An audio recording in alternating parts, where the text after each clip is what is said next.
देवउठनी एकादशी में अगर आपने व्रत कथा का पाठ नहीं किया, अगर आपने व्रत कथा नहीं सुनी तो इस व्रत का फल प्राप्त नहीं होता। श्री हरि के साथ जगेगा सोया हुआ भाग्य। आइए जानते हैं देवउठनी एकादशी व्रत कथा। आज के दिन आप एकादशी का व्रत हैं, कल आपको व्रत का पारण करना होगा। आज ही तुलसी विवाह होगा और आज के बाद से ही सारे शुभ मुहूर्त मांगलिक कार्य शुरू हो जाएंगे। देवउठनी एकादशी की कथा क्या है, इसको देखते हैं। एक समय की बात है कि एक राज्य में राजा के आदेश पर सभी लोग एकादशी का व्रत रखने लगे। राज्य की प्रजा से लेकर नौकर चाकर सभी लोग एकादशी के दिन अन्न खाने की अनुमति नहीं थी। एक बार दूसरे राज्य से एक व्यक्ति नौकरी की तलाश में आया। राजा ने उसे नौकरी तो दे दी, लेकिन यह शर्त रखी कि एकादशी के दिन उसे अन्न नहीं दिया जाएगा, केवल फलाहार ही करना होगा। नौकरी मिलने की खुशी में उस व्यक्ति ने शर्त मान ली, लेकिन जब एकादशी का दिन आया उसे केवल फल दिया गया तो वह व्यक्ति भूखा रहने के कारण राजा के पास जाकर गिड़गिड़ाने लगा। कहा, महाराज, फलाहार से मेरा पेट नहीं भरता, मैं भूखा ही मर जाऊंगा, कृपया मुझे अन्न दे दीजिए। राजा ने उसे बहुत समझाया, लेकिन वह नहीं माना। तब राजा ने उसे 2 बोरी अनाज देकर कहा, जाओ महल से दूर जाकर अपनी इच्छा पूरी कर लो। वो व्यक्ति नदी के किनारे गया, भोजन पकाया। भोजन तैयार होने पर उसने भगवान को भोजन ग्रहण करने के लिए पुकारा।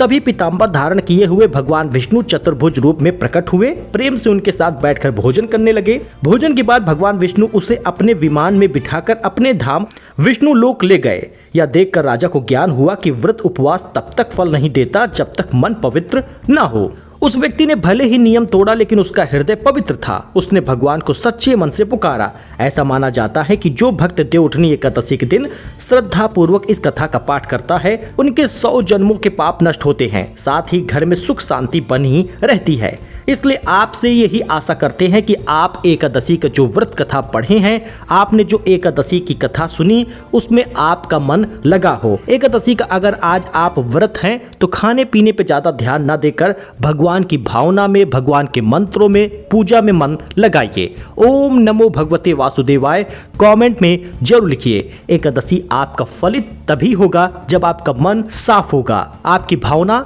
अच्छी होगी। किसी के प्रति ईर्ष्या, किसी के प्रति बुराई, किसी के लिए चुगली करना वही काम करेगा जैसे आपके प्रिय भोजन में कोई विष डाल दिया हो। इसलिए आप किसी की चुगली बुराई से बचिए। एकादशी में ओम नमो भगवते वासुदेवाय का जाप करिए। एकादशी आज 1 नवंबर को गृहस्थ वाले व्रत रखे हैं, 2 नवंबर को वैष्णव समाज के साधु संत व्रत रखेंगे, इसलिए एकादशी 2 दिन पड़ रही है। एकादशी 1 नवंबर को जो आज व्रत रखे हैं वो शाम को तुलसी विवाह भी करते हैं। तुलसी जी की पूजा होगी और तुलसी जी को आज नहीं तोड़ना, ये बात ध्यान दीजिएगा। साथ ही आज विष्णु जी को एक पीला फूल जरूर अर्पित करिएगा।